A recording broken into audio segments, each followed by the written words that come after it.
think there is still a lot to explore in digital transformation, and specifically, I would not afraid to say having the support from AI.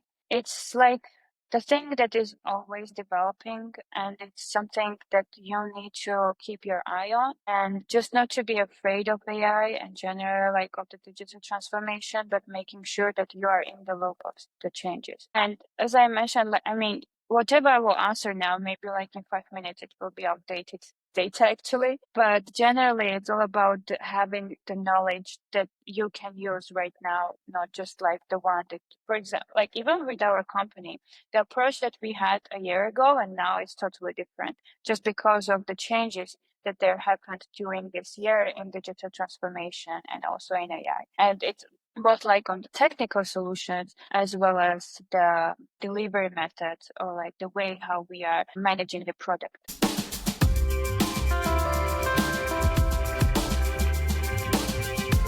Welcome to Sustainability Transformations podcast, where we explore bold ideas to drive positive change for people, community, and business. And today, I'm so pleased we have Mariam, who is the core thought line between the journey from project manager to COO.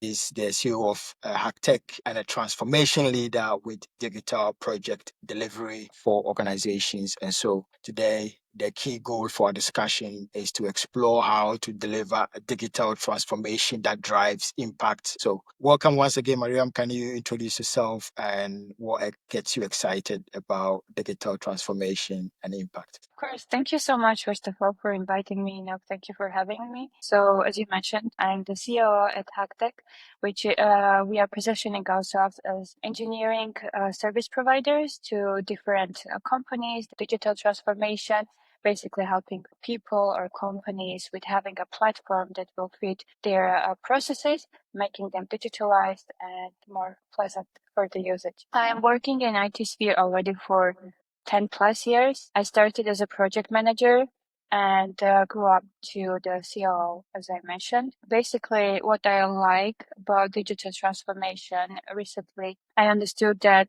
a lot of changes are going on in this world, and specifically in IT world, when you just need to manage to keep with stuff. Yeah, basically the digital transformation is helping to automate processes, making them better and easier, and of course save time for other work that can be done actually by a person to stop them manually. It's interesting where just during COVID, it was more digital transformation 2020 and 2022. So that 2 years was digital transformation. As a novice of the digital spectrum, is it safe to say, even though there was that digital transformation which was sped up quickly by COVID, but 2022 to now, 2025, it's not really digital transformation only, but AI transformations. Talk us through the last 5 years. Yeah, of course. You are right. I think there's definitely a big difference between what was the digital transformation like 5 years ago and what it is right now. And even like post-COVID time, starting from 2022 till now, there is definitely a big change. And as I mentioned, generally, even with digital transformation, it is never the same. Every year, I would say every quarter, it's changing. And we need just to make sure that we are on the right side managing stuff and getting the information that can help us to improve the digital transformation to which we are used to. And definitely, as you mentioned, the AI is now changing the world, and the same is going with the digital transformation. Because if we were speaking just about process improvements at the beginning, now it's also about integration with different tools that can help us to make the digital transformation even smoother and helping us to make it more technically professional, I would say. So, and definitely more flexible to different companies and individuals. I mentioned 2020 to now 2025, but I'm curious, 3 years before 2020, were there any warning? Were there any signs inside the digital space that there was going to be a transformation? Not necessarily there was going to be a COVID, but there was going to be a need for transformation or the impact of the transformation, which perhaps was ignored. Is that I wouldn't say it was like ignoring, the identifiers that there is going to be this digital transformation, I would say that there wasn't much of the knowledge of digital transformation back then, and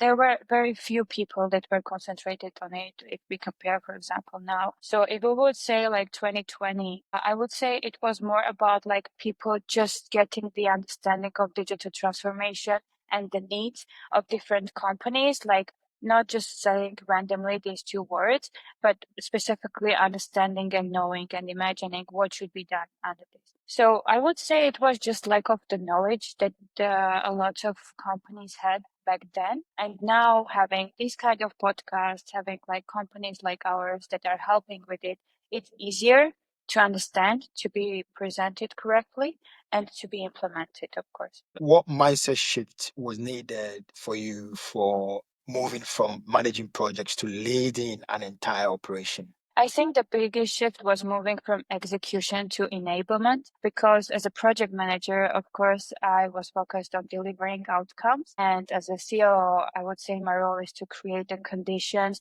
for others to succeed, aligning strategy, like clearing roadblocks and thinking several moves ahead, which I think is directly also connected with digital transformation because it's all about having the correct plan where you have the vision of what is your goal and where you are moving. Like what's the plan and what you want to get from it. So I would say it's like this shift of understanding how you are delivering and like what is the condition to succeed for others in this. Wow, that's great. So I'm so excited about what you said about shifting from execution to enablement. Can you give us a typical example of what that means? Because in sustainability, we tend to focus more on the strategy and the execution, but less about the enablement. So could you give perhaps an example to help us, please? Of course, as I mentioned, like being a project manager and generally when you are visioning something just from the perspective of like what kind of outcomes should be delivered, it's more of like having, say, a checklist that will help you, right? So you have this understanding of, okay, this needs to be done, this needs to be done. And the same goes with the digital transformation. When you are considering it as just the outcomes and concentrating on delivery, sometimes it's not working the way that it should, or it's not in its best shape, I would say. But when you are concentrating on the blockers and understanding like how it can be done properly and planning it beforehand, that's how it when it's working the best and you have the results like in every phase of it. Would you say is the good connection between the strategy and delivery? Well, I think the strategy without delivery is just a wish, I would say, and delivery without strategy is wasted motion. So probably like when we are speaking about strategy and we are not considering how it will be delivered, it's just like the plan that you are not thinking about till the end. So it's not from A to Z. It's just like, again, just as a wish. And the same goes with delivery. You can't just separate them. You need to always have them together, and specifically like in digital transformation, the delivery model is your strategy in action, I would say. So the tighter that feedback loop, the more agile your organization becomes. And if you see this connection between like the delivery and between how it should be executed, that's the key to success when we are speaking about digital transformation. So you mentioned about agile. So how do you use agile methods at a leadership level, not just in the development teams, would you say? Well, I think agile generally being a mindset is already something that is not like separated just for the delivery. It's the understanding of how it can be done and why it should be done. So there are different methods, of course, that are specifically used for project management and also like specifically software engineering. We are using different methods, but I would say it's about the mindset that is helping when you are understanding how flexible you can be or like how flexible the delivery actually can be, how you can customize the framework or the methodology which you are choosing to have in your project or like in your product So I would say it's about the mindset that everyone needs to have, the understanding of the flexibility that there can be, and not just going with the hard way of, okay, this is the method that's what we do.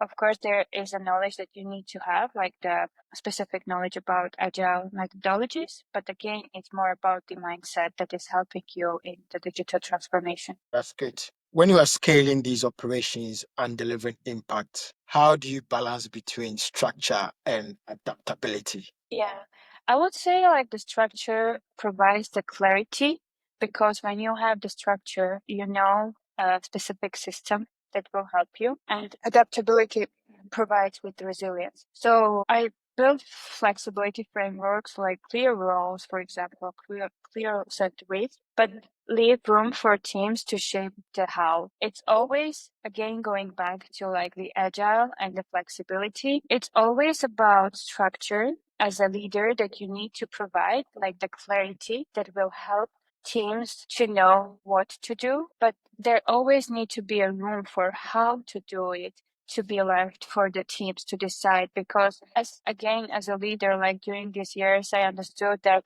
just tailoring something or like assigning framework to team, it's not working that way because specifically when you are not in that team like on daily basis, it's better to leave them to understand how they can work around stuff and find their way of succeeding rather than just like assigning specific thing and saying, no, this is the only way that you are going to. So it's about setting the why and letting the how to be clarified in the team based on their experience. We've talked about the adaptability and the structure, but what are your thoughts on speed? Is speed an important or a critical requirement? And if so, how do you ensure the speed is going towards the right direction? Because you don't want to go towards speed, but you're Yeah. actually facing the wrong direction. So I'm curious to know your thoughts Yes. on how speed fits into these. I would say speed is actually playing a crucial role in digital transformation,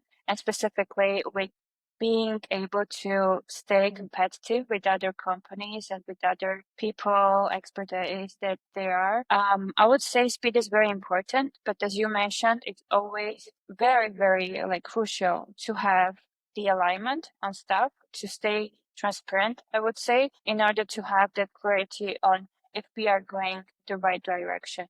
But again, regarding the speed and going back to agile and the delivery methods, there are many ways to keep in track and making sure that we are in right deadlines or like we are giving right estimates. But definitely speed is very important and still keeping the right goal in the right direction. So yeah, definitely very important, but with the right direction, as you mentioned. Exploring the next segment on being able to develop good relationship and good collaboration. What makes PMPO relationships succeed or fail? Yeah.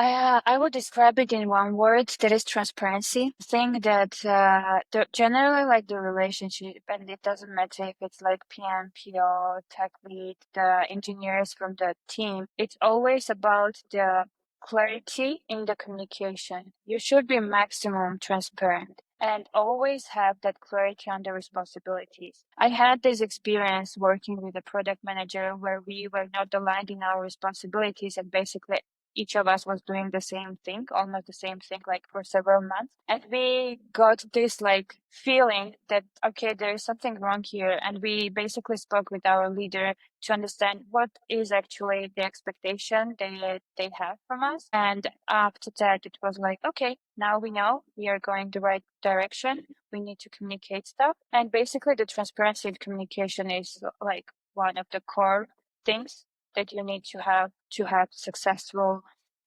relationship between these two roles. That's good. Can you share what successful collaboration with a tech lead looks like on a high stakes project where there's a lot of things at stake? Oh yeah, definitely. I always like to call tech leads the translators because specifically when like PM or even like project manager or a product manager, if they are not technical people, and usually it's so, uh, tech lead is a person that is translating your language, your request to the technical language, which is clear to the team and they are able to implement it. So I think it's crucial to have that good relationship with tech lead. Again, going back to that transparency, which, as I mentioned, doesn't matter the role, but you need to have. The same goes with the tech lead. Feeling the support, but also supporting is very important. So if you have that collaboration going the right path, he or she, as a tech lead, is the person that is helping you to translate the requirement and being able to implement them in the right way. So you speak about 360 review approach. How do you coach yourself as a leader? Oh yeah, I think generally like 360 review is so important in everyone's professional path, I would say, because there are so many things that you can get from it. So usually what I do, like every quarter, I ask people with whom I'm working, like what should I stop, start, and continue doing? Which is very important because sometimes you can have that feeling or impression that you're doing a great job, like you have your one-on-ones when you have all that fun speaking about stuff and or like setting up the objectives for people, but you are not concentrated on maybe some stuff that is actually important. So it's very important generally to give this question to people and to have transparent feedback from them. So making this atmosphere where they feel safe to give the feedback, because generally like with 360 reviews, it's all about getting the right feedback, not just saying, okay, I will just give you 5 because you are my manager. No, it should be very specific on stuff that should be improved. So yeah, it's about like what I don't need to do, what I should do, and what is something that I need to continue doing so I can support. Which is good visibility, understanding of what you say and what is being heard. It gives Yeah. you a good feedback on that. What questions should every leader ask themselves quarterly to realign Yeah. and grow? Mhm. So going back, I would say like related to 360 reviews and generally as a leader, what kind of questions you need to give to yourself is, am I solving the right problems? Because as I mentioned, like, the impression that you are doing a good job is not like the result itself. You need to make sure that the people that you are working with have the same impression or they have that opinion that you're doing a good job, right? And for that, it's very important to make sure that you are concentrated on the right problems. You are solving or like you are trying to solve the right problems, both for the company, but also for the individuals that are working with you. And I think the second one probably like will be, where am I the bottleneck? Because usually with leaders, when they are like concentrated on the leadership specifically, but not on the relationship with people with whom they are working, sometimes they're becoming the bottlenecks. Like when they are, for example, communicating issues too late, or like they are prioritizing their stuff instead of like being concentrated on the issues that the teammates have. I would say it's very important to understand if you are actually a bottleneck and where specifically there is stuff that maybe you can delegate or like you can change your behavior or the decision on stuff. So it's like easier and faster to deliver something good working with other people. Exploring the technical energy requirements for the digital AI, revolution. What's the conversation around delivering energy efficient systems? I know we're talking about projects, but I'm curious to know what the conversation is out there around the amount of energy that the digital transformation needs, which then comes into our space of sustainability. Mhm. Energy, the price is going to go up if there is more demand and more competition. So I think there is still a lot to explore in digital transformation, and specifically, I would not afraid to say having the support from AI. It's like the thing that is always developing, and it's something that you need to keep your eye on, and just not to be afraid of AI in general, like of the digital transformation, but making sure that you are in the loop of the changes. And as I mentioned, like, I mean, whatever I will answer now, maybe like in 5 minutes, it will be outdated data actually. But generally, it's all about having the knowledge that you can use right now, not just like the one that, for example, like even with our company, the approach that we had a year ago and now it's totally different just because of the changes that there happened during this year in digital transformation and also in AI. And it's both like on the technical solutions as well as the delivery methods or like the way how we are managing the product. So I would say it's more about keeping the updated knowledge on digital transformation that will keep you like competitive enough in this market.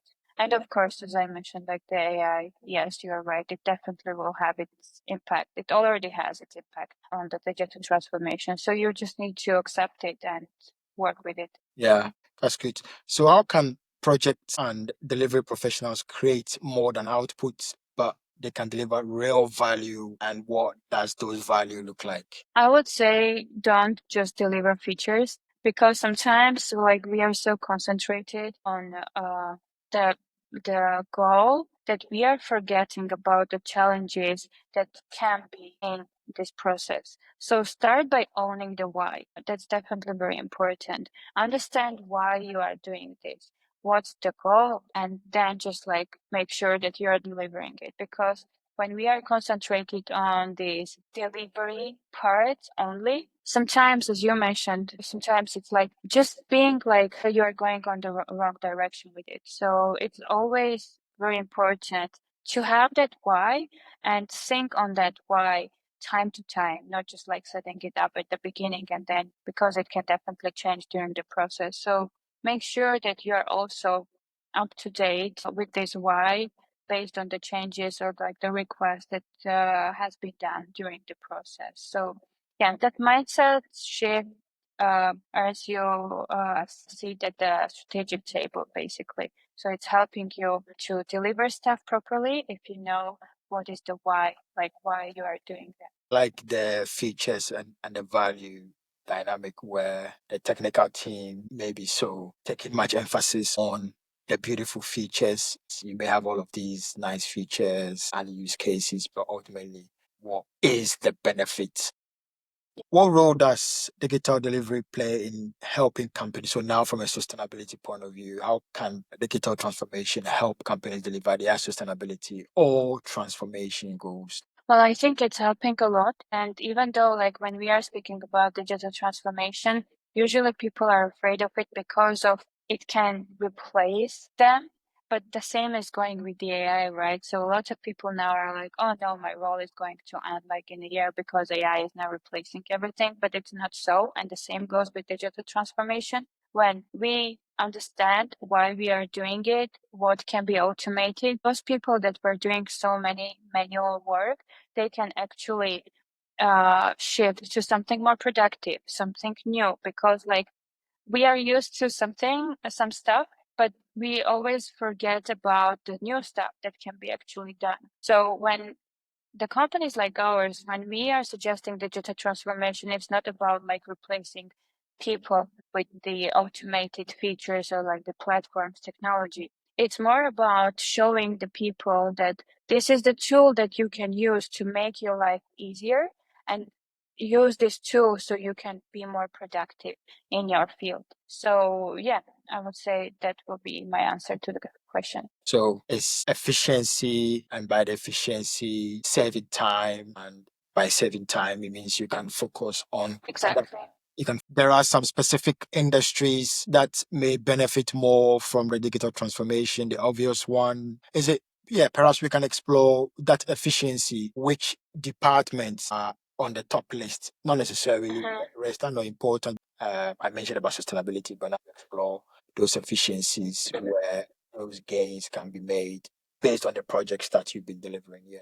Well, I think right now our company, Hightech, is actually concentrated on supporting construction field on this because I would say that is one of the fields that needs the digitalization generally. And yeah, I would say it's the construction field actually that has a lot of stuff that is done in separate platforms that are interconnected or they are not even connected. And it's really interesting how platforms like the digitalized one can support actually the processes that there are there. I would say fintech definitely, again, like there's a lot of stuff done there, like the data collection, how it's saved, etc., that can be actually managed in more digitalized way. And besides that, of course, like other systems that the fintech has that can be also digitalized. So probably these two fields that I would say like specifically our company is at least concentrating on right now that we try to help to. The time frame for digital transformation, what are the typical time frame? Do you have 3 to 6 months based on this level, or 12 months based on this level of goals? It's difficult to put time frame on it. If someone is listening and is keen to have a digital transformation, but they want to have some rough idea, what are the typical time frame based on how much transformation they Yeah. want to achieve? So perhaps if you can help unpack that. Well, that is very specific actually to the needs of the company or the individual when speaking about the product that can be digitalized. It's very, very specific. I would say, let's say like if we are taking into account having possibility of having, for example, MVP that will help you to understand if it's working or not. Probably like the first 3 months are the crucial ones and the ones that can actually show you some result. I wouldn't say like you can replace whole process in 3 months, but probably like 1 quarter is enough at least to have the understanding of what is the goal and try to change one of the processes to have it automated or like digitalized. Definitely, probably I would say generally a year for like having global digitalized platform would be something like, of course, in a high quality. So it's very specific, but I would say mid-sized company would need a year to make sure that it is digitalized and the people that are in this process are getting used to it and are able to use the platform. For those who are starting out in PM or delivery, what's one skill to build now so they can become a very good, well sought after future CEO? I would say it's the systems thinking to like understand how decisions ripple across people, processes, and technology because of like, so basically the COOs don't just manage projects, even though we are in this operation stuff, but they manage the entire operating models, right? So it's very important to understand like how the system is working and looking at stuff from that perspective rather than just the usual delivery of one project because I would say it's like more of like looking at several projects at the same time, imagining them as a program and understanding what's the system that can help to make sure, yeah, that everything is going its right way. So it will be the systems thinking. That's good. In sustainability, we getting better understanding of what that systems thinking is. So we have a lot of people focusing majority on climate change or greenhouse gas emissions, but forgetting that there is the biodiversity and how all of these are interconnected. What career trap do you think many delivery professionals fall into, and how can they avoid it? There is so many things that can be mentioned here, but I think it's about focusing too much on the control. That's definitely one of the impressions that a lot of, I would say, project managers actually have, like that if they think that micromanagement is actually something that they need to do, or some companies think that you are a good project manager because of how good you are in micromanagement, but it's not about that. So it's not about how like focusing on the control, but it's more about understanding the people and how you can actually support them. So it's about like empowerment and alignment that you need to be in the loop of stuff. You need to make sure that you are able to support each person in this path of delivering anything like the project, product, and yeah, being in this process. So learn to influence across boundaries, not just down a plan. Because when you are just thinking about the plan, it's becoming very obvious that you are not thinking about like people. You are just thinking about the result, which as a leader, and I would say that project manager is one of those roles that are in this leadership list.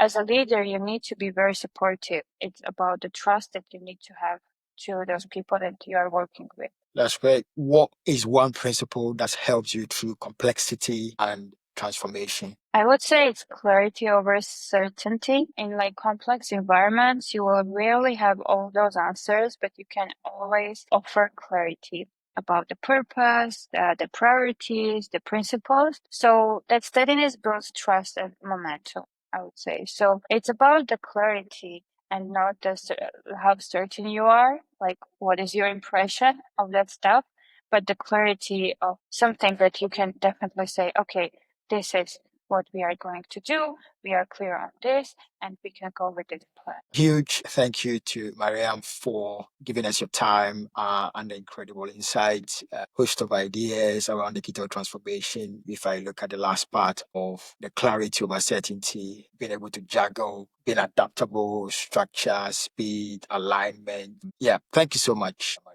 Yeah, thank you for having me. It was a pleasure to have this discussion with you, and hopefully my insights will help some people there to get better understanding of the digital transformation. So, as a final one, where can listeners follow your work and get in touch if they want to continue this conversation? Definitely in LinkedIn. I'm very active there. I'm sharing my own podcast that are about digital transformation there. So just follow me and connect with me in LinkedIn. I'll be happy to reply to any questions that there will be. And yeah, just stay in touch. All right. Thank you. Thank you.